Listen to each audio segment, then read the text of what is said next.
আসসালামু আলাইকুম। Knowledge of medicine চ্যানেলের পক্ষ থেকে স্বাগতম।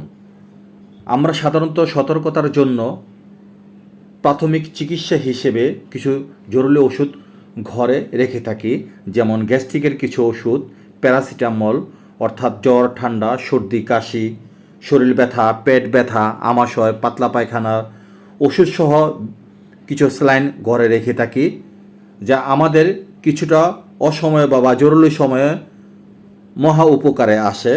ঠিক তেমনিভাবে একজন কার্ডিওলজিস্টের মতে ঘরে রাখা ওই ওষুধগুলোর মতো আরও 3টি ওষুধ ঘরে রাখা খুবই জরুরি, যা আপনার হার্ট অ্যাটাকের প্রাথমিক চিকিৎসা হিসেবে মহা উপকারে আসবে।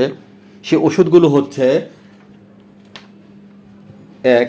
অ্যাটোভাস্টাটিন বা রোসুভাস্টাটিন গ্রুপের 20 mg কিছু ওষুধ।